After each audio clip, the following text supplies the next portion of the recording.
Múdrejší ľudia ako ja povedali, že najlepšia automatizácia je tá, ktorá sa najlepšie hodí pre vašu prevádzku a špecifické potreby, ktorá prinesie najviac peňazí a nie je tá, ktorá je najmodernejšia a s najlepšou reklamou.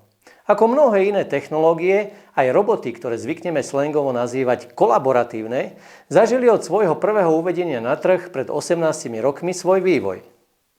Dosiahli tieto roboty taký úspech, ako od nich očakávali ich výrobcovia a pre ktoré aplikácie sú a pre ktoré nie sú vhodné? A aké paralely sa dajú nájsť medzi drónmi, kobotmi a humanoidmi? Nielen o týchto aktuálnych a zaujímavých témach sa budem rozprávať s profesorom Františkom Duchoňom, riaditeľom občianskeho združenia Národné centrum robotiky a vedúcim Ústavu robotiky a kybernetiky na Fakulte elektrotechniky a informatiky STU v Bratislave. Dobrý deň. Dobrý deň. Od uvedenia prvého kolaboratívneho robota na trh ubehlo už 18 rokov a podľa Medzinárodnej federácie robotiky tvoril podiel týchto robotov v roku 2025 8% z celkovej inštalovanej báze priemyselných robotov na svete. Možno teda tento výsledok považovať za úspech alebo praskla bublina masívneho nástupu tohto typu robota? No takto z môjho pohľadu ide o úspech, pretože nemôžeme čakať, že nejaká novšia technológia prevalcuje v počtoch, absolútnych počtoch tie staré predchádzajúce technológie, ktoré sa stále uplatňujú na tom trhu, čiže 8% sa možno zdá málo niekomu, ale podľa môjho názoru ide o úspech. Jednoducho tie roboty si našli ten podiel na tom trhu a nasadzujú sa. Z môjho pohľadu ide aj o technologický úspech, pretože naozaj súčasťou toho robota sú nejaké bezpečné pohony, citlivé snímače, nejaké nové riadiace algoritmy, ktoré posúvajú aj tie iné oblasti robotiky ako takej. V čom ja budem trošku rozporovať alebo budem trošku negatívny, je, že možno si nenašli úplne dobrú tú aplikačnú doménu. Tie ich aplikácie jednoducho, keď sa aj na Slovensku pýtam integrátorov, tá skutočná spolupráca medzi robotom a človekom nie je často využívaná, jednoducho tie operácie v tom priemysle si to až tak nevyžadujú. Hej, čiže naozaj toto je možno trošku taký neduch, ktorý stále ako keby pokračuje. Jednoducho tie fabriky, tie výrobné spoločnosti sa snažia minimalizovať toho človeka v tých výrobných procesoch, lebo človek do toho vnáša nejakú chybu, nejakú neistotu, nejakú svoju náladu, tak povediať, kdežto ten robot jednoducho je závislý len od toho, ako je zvládnutá tá technológia. Čiže aj možno, že ešte nejaká bezpečnosť, produktivita, kvalita, jednoducho tam človek toho robota neporazí. No a keď si zoberieme, už v súčasnosti sú koncepty tzv. Tmavých fabrík alebo dark factories, kde jednoducho tá výroba už prebieha bez človeka, čiže tam nepotrebujeme vyslovene svietiť, od toho je ten pojem, že tie roboty nepotrebujú nejaké denné svetlo, aby videli sa a vedeli sa orientovať v tom priestore. Čiže naozaj ten koncept tej výroby je bez človeka. Nie, že tam človek nie je, človek tam je na údržbu, na programovanie, na vymýšľanie, ale samotná výrobná činnosť jednoducho sa snaží vytlačiť človeka. To znamená, že tá aplikačná domena toho kolaboratívneho robota alebo tej kolaboratívnej aplikácie je ako keby taký medzikrok, ale ten cieľ je niekde úplne inde. A veľmi podobne ja vidím aj humanoidné roboty, z ktorých sa všetci teraz bláznia, že ich chcú do priemyslu, ale keď sa pýtam ľudí z priemyslu, oni v tom tiež takisto nevidia nejaký potenciál pre samotný priemysel. Jednoducho v tej fabrike je 1000 metrov štvorcových rovnej podlahy a tam tá noha nemá absolútne žiaden technologický zmysel. Tam to viem vyriešiť kolesom, ten pohyb v tom priestore. Tá noha má zmysel inde, ale nechcem odbačať do tých kolaboratívnych robotov, ale uvediem ešte jeden veľmi podobný príklad. Možno 10 rokov dozadu, 2015-14 možno, boli veľmi intenzívne propagované drony pre donášku do domov, rôzne balíky a tak ďalej. Ja som cítil niečo na pozadí, že prečo to asi tak je, že bolo treba ukázať aj nejaký potenciál pre bežnú spoločnosť a takýchto technológií, ale sme 10-12 rokov po týchto videách od tých veľkých spoločností a nemyslím si, že niekomu dnes doniesol list dron na Slovensku.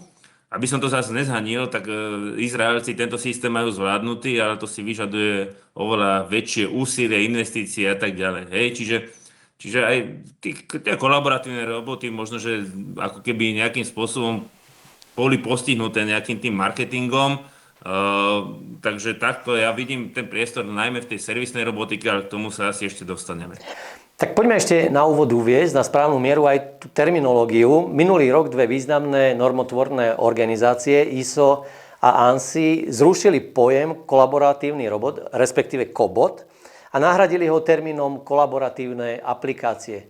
Čo sa tým zmenilo a aké označenie je teda vlastne správne pre túto kategóriu robotov? No, ja by som povedal, že tá kolaboratívna aplikácia v tej ISO 10218 bola aj v minulosti. Tá aktualizácia ku koncu roka 2025 skôr tie pojmy trošku spresnila a naozaj v celej tej norme nenájdete jedno slovo kobot.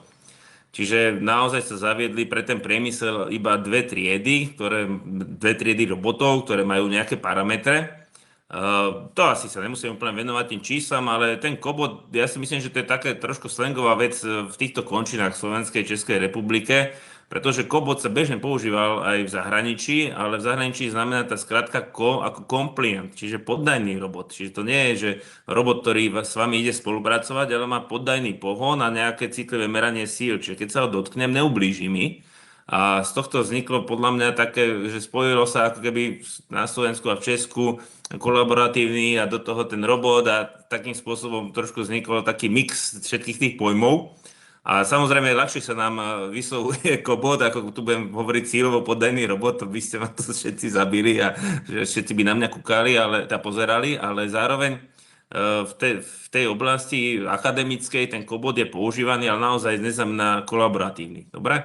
Čiže tá aktualizácia ISO 10218 presne ukazuje, že má to byť tá aplikácia, jednoducho na to, aby ten robot s vami spolupracoval, tak musí byť nejak naprogramovaný. To neznamená, že ho zapnem a hneď spolupracuje, je to o tej aplikácii. No a ten compliant robot znamená to, že pri dotyku s človekom, pri dodržaní nejakých technologických parametrov by nemalo prísť k zraneniu.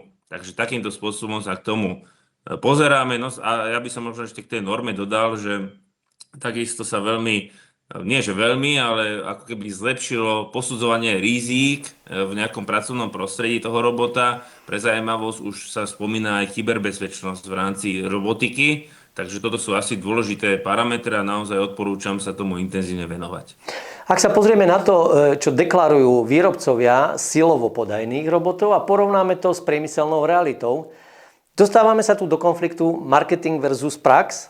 Predsa len iné sú ideálne podmienky pri vývoji a testovaní robotov u výrobcov a iné sú reálne podmienky a prostredie priemyselnej prevádzky.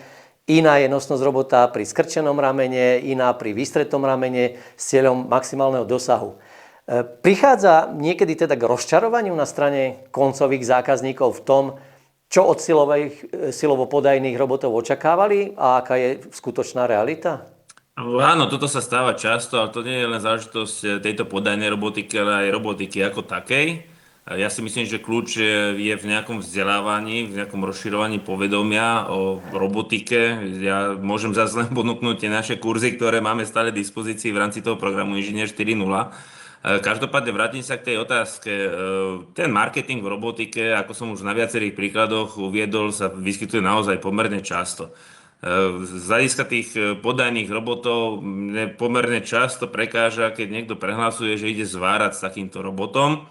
Jednoducho pri zváraní nemá čo človek pchať ruku niekde do pracovného priestoru robota, to nám vyslovene aj normy zakazujú. Argumentáciou proti tomuto môjmu argumentu býva, že veď to sa dá pekne ručne navádzať, ja to tak ponavádzam a potom to ten robot zopakuje. Hej? No ja tvrdím, však toto sa dalo v minulosti už s klasickými priemyselnými robotmi, keď sme namontovali na koncový efektor ešte silovo momentový snímač. Ja si pamätám, že možno v roku 2012 som prvýkrát takúto nejakú aplikáciu na brúsenie povrchov videl. Čiže dá sa to spraviť aj inak a tvrdím, že dá sa to spraviť aj lacnejšie. Lebo keď namontujem jeden FT snímač na priemyselný robot, tak je to lacnejšie ako drahý poddajný robot. Otázka ale teda je, či v prospech silovo podajného robota napríklad pre aplikácie zvárania nehovorí aj možnosť pracovať bez ohradenia a ďalších nákladov, ktoré sú tradične spojené s inštaláciou klasického priemyselného robota? No, je to tak, keď je tá operácia a celý koncový efektor bezpečný pri vzdialenom pracovnom priestore s človekom, čo pri zváraní nemôžem povedať. Ak bude ešte aj chápadlo certifikované na prácu s človekom a bude to jednoduchá manuálna, nie manuálna, ale automatizovaná montážna činnosť, tak tedy áno. Hej, to vlastne aj tá aktualizácia normy hovorí, že by to mali byť ľahké, pomalé roboty, ktoré majú nejakú nízku nosnosť. Čiže na takéto úlohy ten silovo podaný robot naozaj vhodný je, ale na to zváranie určite nie. To jednoducho musí ísť zase do klietky alebo do nejakého iného bezpečnostného prvku, ktorý zabezpečí zastavenie tej operácie v prípade vniknutia človeka do pracovného priestoru robota, takže v tomto smere určite nie. Ja by som zase naopak bol pozitívnejší pri týchto silovo podaných robotoch, keď sa robí práve tá montáž, a napríklad v nejakých stiesnených alebo nejak obmedzených priestoroch, lebo ten robot cíti ako keby ten dotyk po celom tele toho robota, hej? Alebo keď treba robiť nejakú citlivú manipuláciu, kde potrebuješ zmerať tie síly, tie momenty a tak ďalej, alebo reagovať na nejaký kontakt s okolím. Hej? Čiže toto sú naozaj aplikácie, kde si toto viem predstaviť.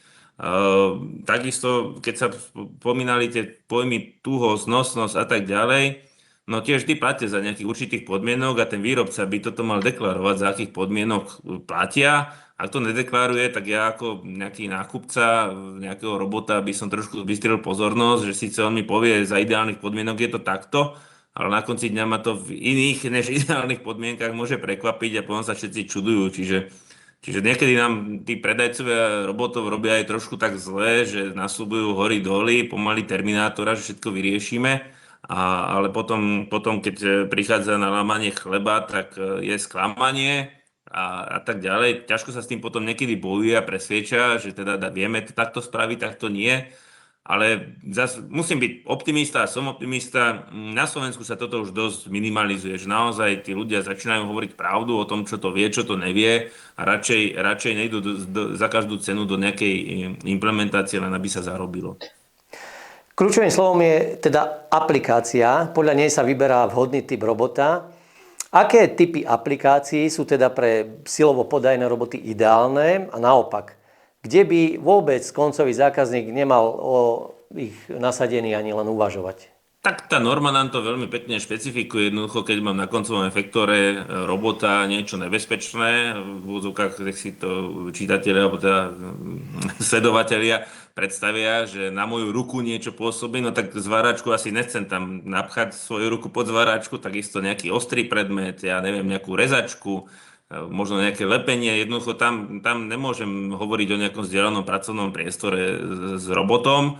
Tak to proste nefunguje. Môžem hovoriť skôr o takých činnostiach, ako je nejaká montáž, kde spolu s robotom budeme niečo montovať, budeme prenášať nejaké ľahšie objekty, kde využijem tu jeho nejakú citlivosť. Napríklad dnes sa veľmi ťažko, ja mám veľmi zlú jemnú motoriku, takže ja budem rád, keď takýto robot so mnou bude možno vyšívať v úvodzovkách, aj keď teda ihla nie je zrovna bezpečná, ale rozumieme.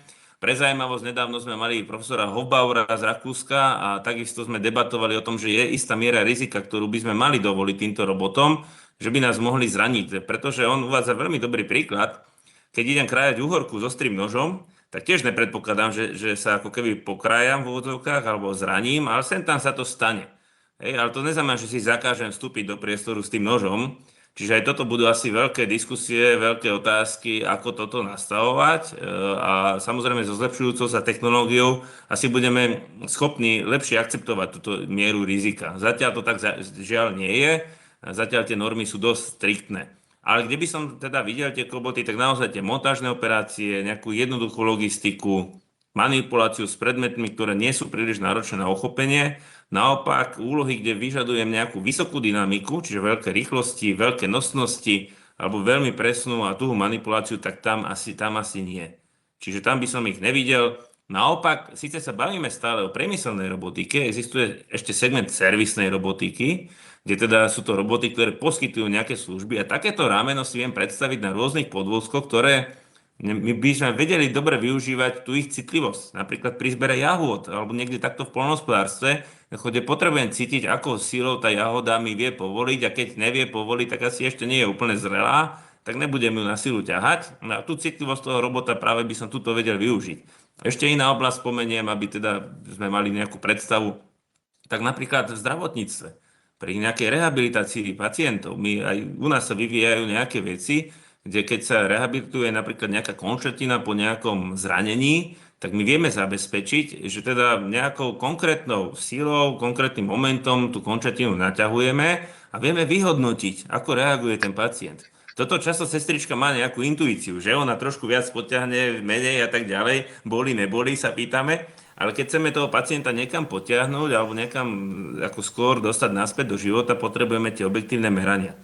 A na to práve takéto roboty by mohli byť vhodné, ktoré to dokážu takto objektívne zmerať. Jednou z deklarovaných výhod silovo podajných robotov je jednoduchosť ich programovania. Je to ale naozaj tak? Dokáže všetky náležitosti zvládnuť koncový zákazník sám, keby si takýto robot kúpil, vybalil ho z krabice a chcel ho začať vo svojej prevádzke využívať? A čo napríklad integrácia s ďalšími systémami automatizácie a riadenia, ktoré už má zákazník v prevádzke nasadené? Do akej miery je teda kolaboratívny robot jednoduchý z tohto hľadiska? Stále nám ide do ústu kolaboratívny robot, že nevieme sa toho zbaviť. Ja tiež sa niekedy zarazím, že to poviem. Stáva sa nám to.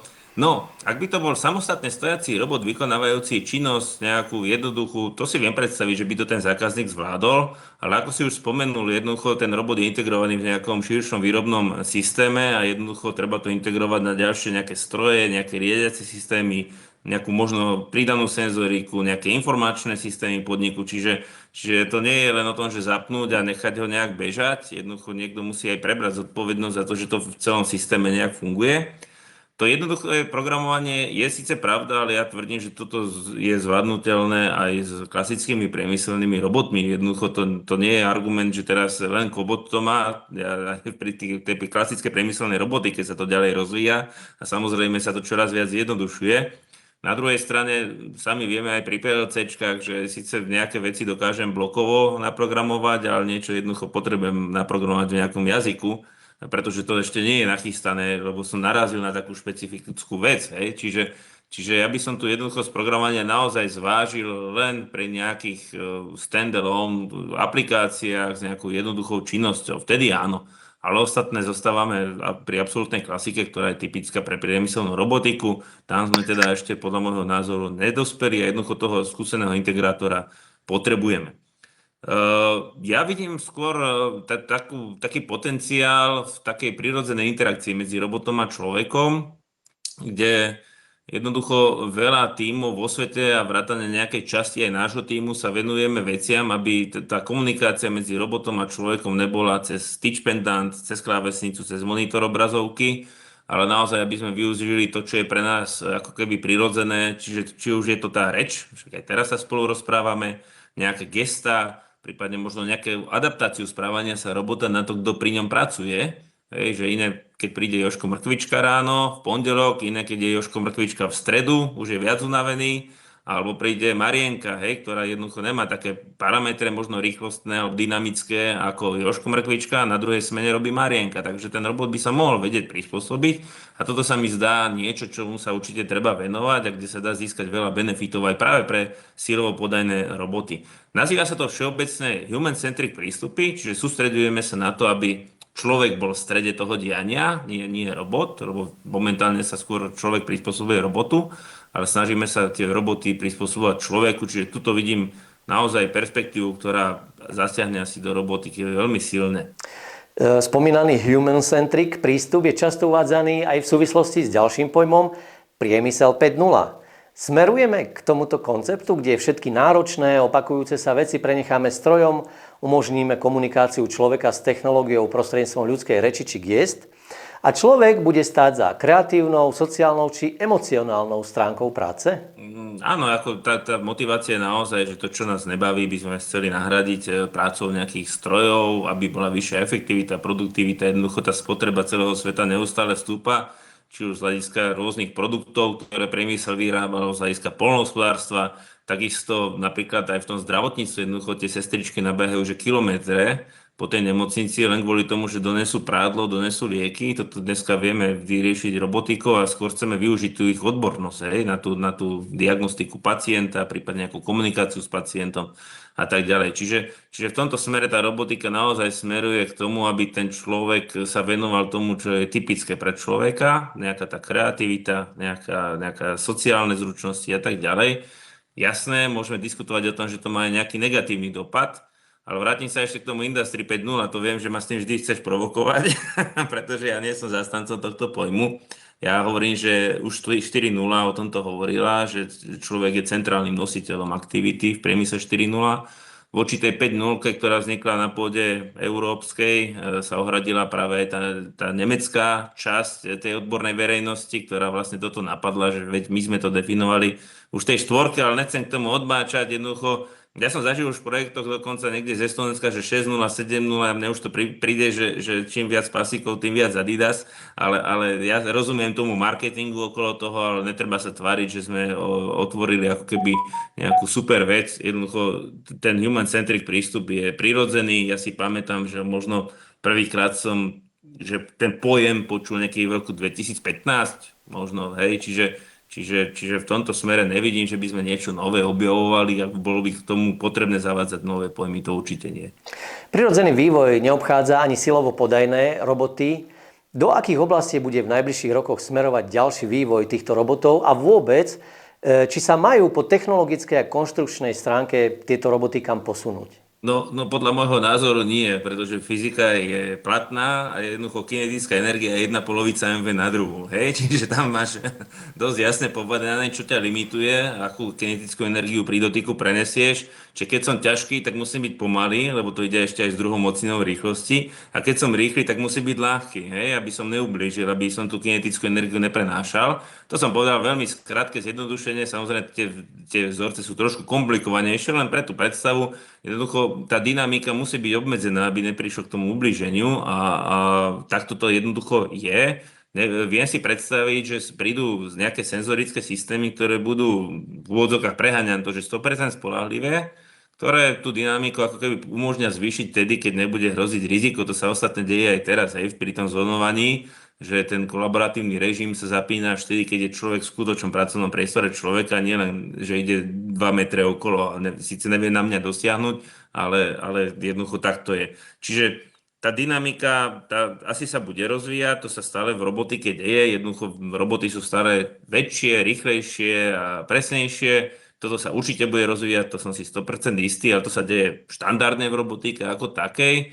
Ale ešte raz opakujem, že ako náhle budem v spoločnom pracovnom priestore s človekom, tak tú dynamiku musím obmedziť. Jednoducho to nemôže byť až také, preženiem to, že vystrelím na teba náboj. Hej, to je tiež nejaká dynamika, ale tá ti už ublíži. Hej, ale keď ten náboj hodím po tebe rukou, tak to je dynamika, čo ti neublíži. Hej, čiže takýmto spôsobom by som to nejak zosumarizoval. Skúsme na záver uviesť nejakú takú predpoveď, že kde sa bude robotika vo všeobecnosti uberať v najbližších rokoch a ktoré oblasti robotiky budú najviac napredovať? No, ja som sa za posledný rok stotožnil s tým, čo zaznelo minulý rok na European Robotics Forum, že sme v inflexnom bode robotiky práve vďaka rozvoju AI. Ona tu v podstate je s nami desiatky rokov, ale mnohé hardwareové a softwareové prostriedky umožnili ako keby nazvem to demokratizáciu robotiky, kde vlastne zrazu aj neprofesionáli dokážu naučiť robot niečo robiť vďaka práve softwaru AI. No, samozrejme ešte to teraz preháňam, ale stačí robot simulačne pustiť 1000-krát cez nejaký reinforcement learning v nejakom NVIDIA Isaac Sim a zrazu máš optimálnu control policy bez toho, aby si vedel čokoľvek o riadení, hej? Čiže to sú úplne šialené veci, ktoré teraz nastávajú a samozrejme je to závisí od dát, čiže bude veľmi treba byť opatrný, akými dátami to budeme trénovať a či naozaj tými dátami obsiahneme všetky situácie, aby to bolo bezpečné. Čiže v tomto vidím obrovský potenciál robotiky, že ako keby taká predstava možno sci-fi znie, že prídem domov, budem tu mať nejakého robotického asistenta, ktorému poviem, čo má robiť, v živote to nevedel, v nejakom svojom virtuálnom svete, možno dokonca som v jednom projekte pôsobil, kde sme mali ambíciu až nejaké sny robotické robiť, si odmodelujem, že čo je vlastne úspech tej úlohy, ktorú som teraz dostal, interpretujem ten pokyn a ten robot bez toho, aby som ho akokoľvek programoval alebo akýkoľvek integrátor sem došiel, to proste vykoná. Hej, čiže toto je taká nejaká vízia budúcnosti a myslím si, že sa k nej blížime, je od nej asi ešte stále ďaleko, ale tie prostriedky tej AI, a teraz nemyslím tým len veľké jazykové modely, tých softverov a tých metód je strašne veľa, ktoré k tomuto prispievajú, tak vlastne menia aj ten pohľad na robotiku ako takú. Proste jednoducho dneska, keď čítam projekty pre Európsku komisiu, tak tam nie je, že model-based, že potrebujem namodelovať nejakú kinematiku, dynamiku. Tam všetci idú na AI, proste zbierame dáta a potom to niečo spraví. Hej? Čiže úplne to zmenilo pohľad na robotiku ako takú a na toto sa bude treba prispôsobiť. Toľko teda názory profesora Františka Duchoňa. Ďakujem, že si prijal pozvanie a teším sa opäť na stretnutie pri nejakých ďalších robotických témach. Dovidenia. Dovidenia. A vás už teraz pozývam na sledovanie ďalšieho vydania našich rozhovorov, kde sa budeme tentokrát venovať téme digitalizácie v priemyselných podnikov, ktorá už nie len fikciou, ale reálnou praxou v každodennom živote.